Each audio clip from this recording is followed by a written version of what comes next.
တိုင်းဒါဖြင့်ဓမ္မတို့ခမည်းတော်အသိဉာဏ်ရှိတဲ့ပုဂ္ဂိုလ်ကကြီးကြီးကျယ်ကျယ်ခန္ဓာနာနာအရေးကြီးပြောလာလို့ရှိရင်ဖြင့်ဟောကုသိုလ်ဖြစ်အောင်လို့တရားနာအောင်မယ်ဆိုတာနဲ့မနာပါနဲ့သဘောကျကုသိုလ်ဖြစ်အောင်တရားနာအောင်မှာပဲဆိုတဲ့အနာနဲ့တော့အလကားပါပဲတခါကြောပဲတော့ဒါတော့နာလို့ရှိရင်အလကားပေါ့နာပြီးသိပြီးကျင့်မယ်ဆိုတဲ့တရားမျိုးနဲ့ကနာပါသိပြီးကျင့်မယ်ဆိုတဲ့အနာမျိုးနဲ့ဖြင့်နာပါကုသိုလ်ဖြစ်တယ်ဆိုတဲ့အနာမျိုးနဲ့တော့ဖြင့်သိပြီးကျင့်မယ်ဆိုတာမပါခဲ့လို့ရှိရင်ခမည်းတော်ဘယ်နည်းနဲ့မှအပယ်လေးပါးတော့ဖြင့်မလို့ဘူးတရားနာတဲ့ကုသိုလ်ကြောင့်သူတည်ရောက်ပြန်ဆင်းအပယ်လေးပါးကိုမဆင်းမှလည်းဆိုရင်ရပါဘုရားနာနဲ့ဝိသိကိစ္စအပယ်မျိုးတွေကရှိနေတယ်ဒိဋ္ဌိအပယ်မျိုးတွေရှိနေတာမဆင်းရင်မရဘူးသူတို့ဆွဲချမယ်မချရဘူးလားဒါတွေပြီးတော့မှဩတရားနာရပြီမဲ့သိအောင်လည်းမှတ်မယ်မှတ်ပြီးကျင့်မယ်ဆိုတဲ့နှလုံးဟာအတော်ရေးကြီးပါလားသိအောင်လည်းမှတ်ပြီးတော့အဲဒီနှလုံးနဲ့နာမခမည်းတော်သံဃာဝန်းနေပြပြီးဒုက္ခဆက်ရကြီးပြမယ်ဆိုတာပေါ်ကြဒါဖြင့်ပိဿဗံခန္ဓာကြီးတွေကဒကာဓမ္မတော့ဝိဇ္ဇာသင်္ခါရကြီးမသိအောင်သိရရှိပါတယ်ပိဿဗံခန္ဓာကြီးတွေကသိရင်သူကဒကာဓမ္မတွေဒီတွေကနေပေါ်ပြန်ကြမယ်သံဃာနေပေါ်ပြန်ကြဘုရားဘုံနေပေါ်ပြန်ကြရင်ဒကာလည်းလူသိနဲ့ပြီးသိလောက်မသိရလူပဲနောက်ပဲနဲ့ပြန်ပေါက်မယ်ဒီတွေကကြပြီးဒကာပြန်ပေါက်ပြီဒါဖြင့်စိတ်ပင်ရောင်စိတ်ပြီးတွေကျွေးစိတ်ပြီးတွေကစိတ်ပင်ပြန်ပေါက်ပေါက်ရတာနေပြီးစိတ်ပြီးတွေနဲ့တခါနေကြဆိုတော့ဒါတွေပြန်စားကိုယ်ပင်နဲ့ကိုယ်စားလုံးနဲ့ပဲသေဝဲစီဝင်လာတယ်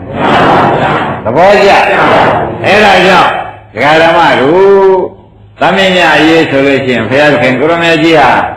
ဘယ်မှာသာရင်ဟောမလဲအမှန်တန်ရေးကြည့်လို့ဟောတယ်ဆိုတော့ပေါ်လာကြဒါဖြင့်ဒီလိုလုပ်ကြရတော့နော်ဒကာဓမ္မရဲ့သံဃာမှာငါကလာပါလိမ့်မလဲဆိုတော့ဝိသိကိစ္စလေးတစ်ခါတည်းလာလို့ရှိရင်လေအခုပယ်တော့ပယ်ပြီးပြီလာခဲ့လို့ရှိရင်အဲ့ဒါတွေးကိုမတွေးကောင်းတော့ကြောင့်ဒီဥစ္စာသာမောဟစိတ်တံသာမောဟစိတ်တံဒီပဇာနာတိဆိုပြီးလာတဲ့ဝိသိကိစ္စဖြစ်တဲ့ရှိတယ်လာတဲ့ဝိသိကိစ္စ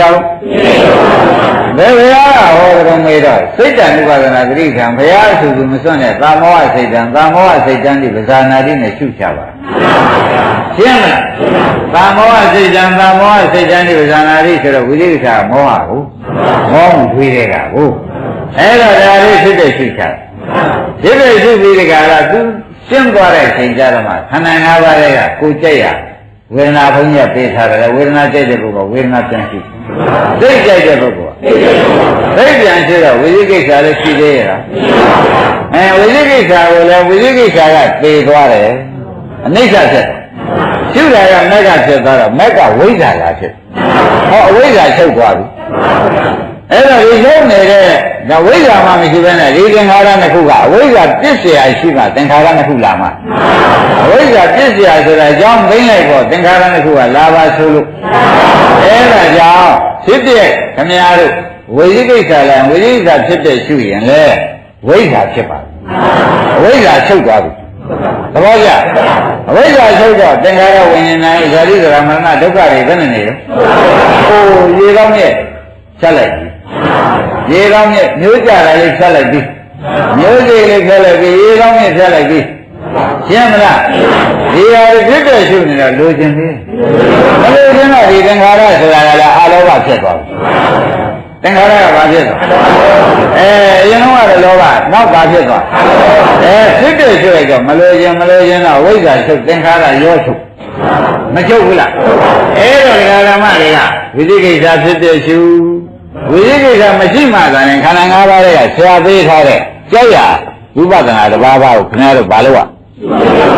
ရှုလိုက်တဲ့အခါကျတော့ဝိသိကိစ္စရှိတော့ကလည်းဝိဇ္ဇာဉာဏ်နဲ့ခန္ဓာ၅ပါးတစ်ပါးပါးသူ့ဆိုင်ရှုနေပြန်တော့ဝိဇ္ဇာဖြစ်သွားတော့အဝိဇ္ဇာနိရောဓဖြစ်သေးဘူးအဝိဇ္ဇာဝိဇ္ဇာနိရောဓဆိုရင်သင်္ခါရနိရောဓ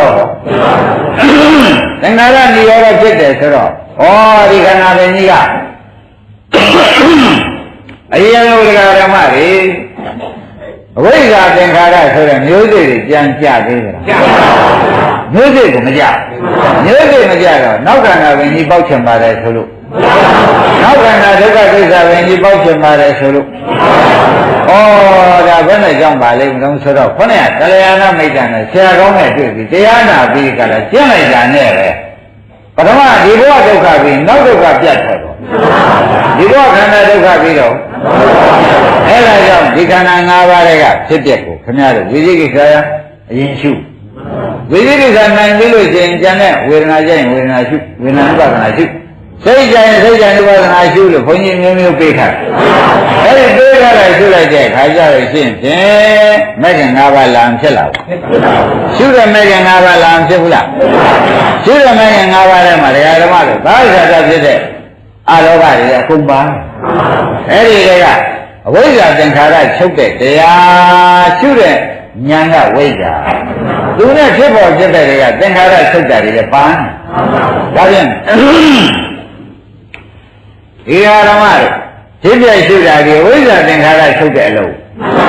ဖြစ်ပြရှုတာဒီပေါ်လားဒါကြောင့်ဝေဒနာကြရင်ဝေဒနာဖြစ်တဲ့ရှုစိတ်ကြရင်ရှုတိုင်းအဝိဇ္ဇာသင်္ခါရဘာဖြစ်ဝိဇ္ဇာသင်္ခါရချုပ်တော့နောက်ကအနာဂတ်ဘဝဆိုတဲ့ဝိညာဉ်နာရဲ့သလနာတွေလာပါဦးဒါဖြင့်မျိုးစိတ်ဆက်လိုက်တဲ့ဆိုနောက်ကင်နေလုံးဝကိုပဲသုံးလို့သွန်လို့သွားကုန်ပေါ့ဆိုလိုက်မဆိုလိုက်ဘောကြအကယ်၍ဒီဝိသိကိစ္စကိုမှရှင်းဥစွာလည်းမရှိသူ့ရှုပြီးဒီကလာခင်ဗျားတို့ကလည်းခန္ဓာ၅ပါးတစ်ပါးပါးတွေကဒိဋ္ဌံ၄ပါးတစ်ပါးပါးတွေကကြိုက်ရမှမရှိဘူးဆိုလို့ရှိရင်လည်းခင်ဗျားတို့အဝိဇ္ဇာသင်္ခါရတွေကပြန်ပေါက်ဒါကြောင့်အိမ်မှာနေတဲ့ခါကျတော့သားနဲ့သမီးနဲ့ဆွေးနဲ့နီးနဲ့ဆိုတော့အဝိဇ္ဇာသင်္ခါရအလုပ်ကြီးလုပ်နေမလုပ်ပဲဘူးလားအခုလိုဝိပဿနာရဲ့ဆိုင်ပြီးခန္ဓာဉာဏ်ဆက်လိုက်တဲ့ခါကျတော့အဝိဇ္ဇာချုပ်ရင်သင်္ခါရချုပ်တဲ့အလုပ်လုပ်နေတယ်သဘောကျဝိပဿနာမရှိဘဲနေပြန်တော့ဝိဇ္ဇာသင်္ခါရလုပ်နေတယ်ဆိုရင်လွဲပါ